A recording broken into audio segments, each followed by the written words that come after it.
आओ बाहर आ जाओ।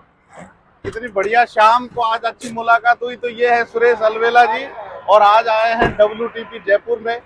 कैसा लगा जयपुर शहर, कैसा लगता है? जयपुर तो हमारा अपना शहर है तो हमेशा अच्छा ही लगता है, बढ़िया शहर अरे है। क्या बात है। तो आप तो कोटा से हो। हाँ, कोटा तो जयपुर आपका अपना कैसे हुआ? ससुराल तो नहीं है?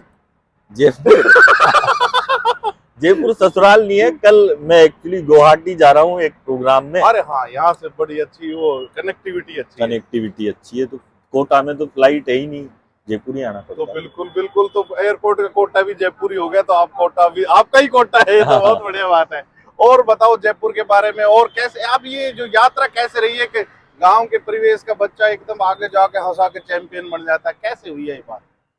ये ऐसा हुआ सर कि एक तो है ना, हर बच्चे को अपने अंदर कॉन्फिडेंस होना चाहिए बिल्कुल कि वो कुछ कर सकता है। हाँ हाँ। अब बहुत सारे लोग है ना डर जाते हैं कि नहीं यार, बड़े बड़े लोग हैं, अमिताभ बच्चन मिलेंगे, सलमान खान मिलेंगे, कैसे बोल पाएंगे। बिल्कुल तो डरना नहीं है, वो भी इंसान है, उनके अंदर भी खून ही बहता है, वही उनके भी उतनी हड्डियां हैं। बिल्कुल। कितनी होती है? 206। हाँ 206। आपकी तो मैथमेटिक्स भी अच्छी है।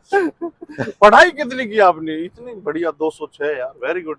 पढ़ाई मैंने, मेरा एक पंच है, हाँ ये अभी लोग कहते थे अभी हम चांद पे पहुंच गए, हाँ इसके पहले भी हमने चांद पे जाने का ट्राई किया था। हाँ हाँ तो हम 2 किलोमीटर से चांद पे जाने से चूक गए थे। हाँ हाँ तो ये सारे छोरे छोरी बावड़े हो गए, हाँ। ये फेसबुक ट्विटर व्हाट्सएप पे लिखने लग गए, बोले हिंदुस्तान चांद पे जाने से 2 किलोमीटर से चूक गया, हम चांद पे जाने से 2 किलोमीटर से चूक गए, हमारा विक्रम चांद पे जाने से 2 किलोमीटर से चूक गया। तो मैं एक बात बताऊं, हम 4 भाई हैं। अच्छा। जो मेरा सबसे बड़ा भाई है वो एमकॉम पास है। अच्छा। और वो बेरोजगार है। जो मेरा दूसरा भाई है वो MBA पास है और वो भी बेरोजगार है। जो तीसरा है वो MA है, जो कोई भी कर लेता है, वो भी बेरोजगार है। बिल्कुल, और जो चौथा है वो मैं हूँ। अच्छा। मैं केवल 5वीं पास हूँ।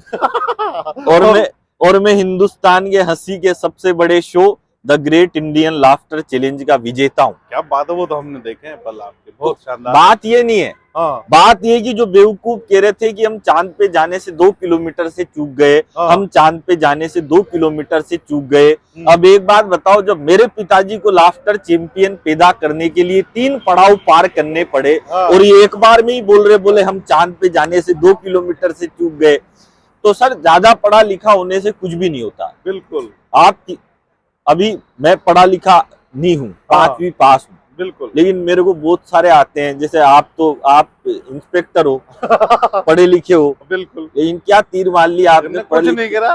सुनो तो 5वीं पास को ही रहे हो आप। ये बात तो सही है। तो बिल्कुल पास होनी चाहिए जिंदगी, फेल नहीं होनी चाहिए। फेल नहीं होनी जिंदगी बनने के लिए उसमें व्यवहारिकता होनी चाहिए। व्यवहारिकता, तो वो बहुत बढ़िया बात है। कई अनपढ़ लोग होते हुए बड़े बड़े प्रॉपर्टी डीलर हो गए या कोई बिजनेसमैन हो गए, बढ़िया काम। आप जज्बा मेन रखता है। आप देखो ना सर, अखबार बेचने वाला लड़का इस देश का सबसे बड़ा वैज्ञानिक बन गया। बिल्कुल। चाय बेचने वाला लड़का देश का प्रधानमंत्री बन गया।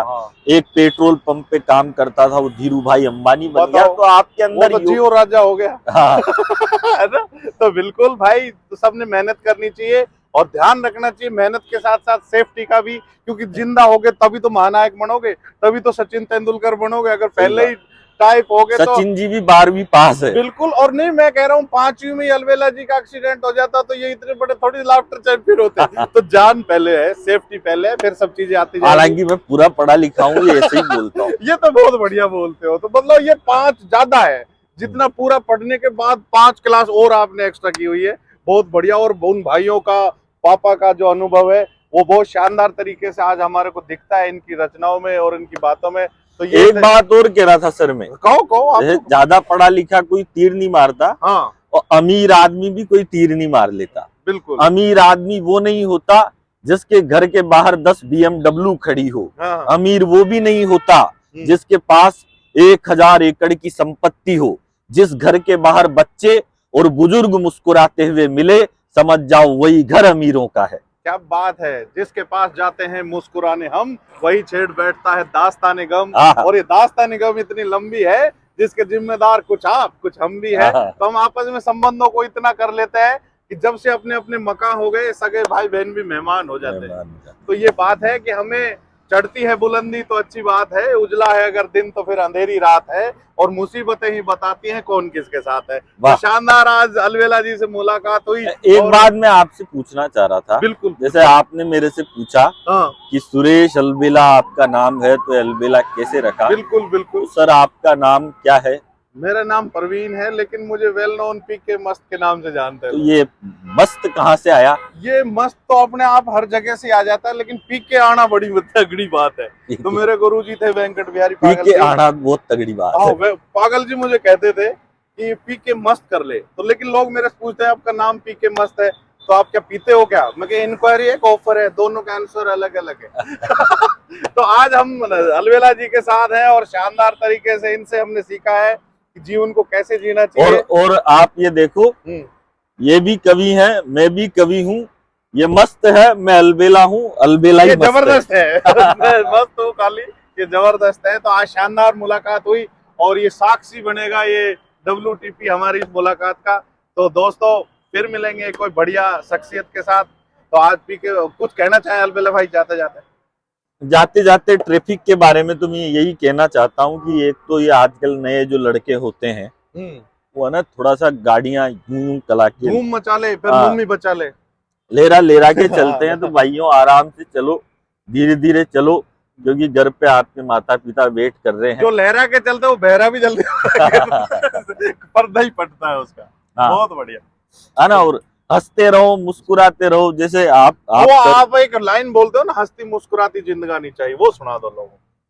वो तो ये थी कि मुस्कुराती जिंदगानी चाहिए, जीवन में ऐसी रवानी चाहिए, सारी दुनिया अपनी हो सकती है, बस एक उसकी मेहरबानी चाहिए। क्या बात और है। किसी ने कहा है कि जो मस्त रहता है आपकी तरह, क्योंकि आपका क्या है एक तरीका, मैं देखता हूँ आपके वीडियो, हम तो जानते हैं एक दूसरे को, तो हमारी मजाक नहीं, ये हमने इसलिए बनाया है कि लोग समझे, ट्रैफिक की बात समझे। तो सब जो जिनको फॉलो करते हैं लोग, वो ट्रैफिक की बात कहेंगे तो लोगों की जाने बचे। हाँ बिल्कुल। तो क्या है कि हम दोनों वैसे तो पुराने मित्र हैं, दोस्त हैं, लेकिन पीके जी क्या है, आपका एक ये जो तरीका है ना लोगों को समझाने का, और जिस प्रेम से आप समझाते हो, तो उनको लगता है, जिसको आप पकड़ते हो ना कि यार मेरे को, बहुत सारे लोग तो कहते हैं कि यार हमको बस पीके जी पकड़ लें एक बार, है ना, हमारा तो भले चालान भी वो काट दे तो हम कटवा लेंगे। आपका जो समझाने का तरीका इतना अच्छा है, आप इतने प्रेम से लोगों को समझाते हो कि दुनिया ही आपकी दीवानी हो जाती है। बिल्कुल। तो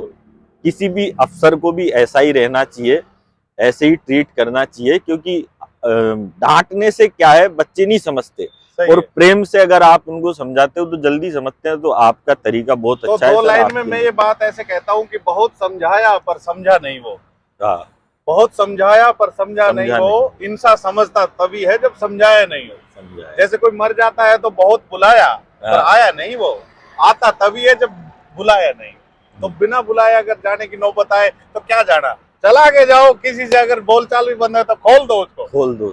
थैंक यू। और वो जो आप कह रहे थे, किसी ने कहा है, ये किसने कहा मेरे को आज दिन तक मालूम नहीं चला, भी आपने सुन लिया, पर किसी ने कहा है कि जो मस्त रहता है आपकी तरह या मेरी तरह, जो मस्त रहता है वो कभी स्वर्ग में नहीं जाता, बल्कि जहाँ जाता है वहीं स्वर्ग बना देता है। क्या बात है। तो मेरे स्वर्गवासियों, ध्यान से रखो, ट्रैफिक नियमों का पालन करो, ये सब हमारी गुजारिश है। दिल से हम चाहते हैं कि कोई भी जान नहीं जानी चाहिए। जी बिल्कुल। थैंक यू भाई। ओके।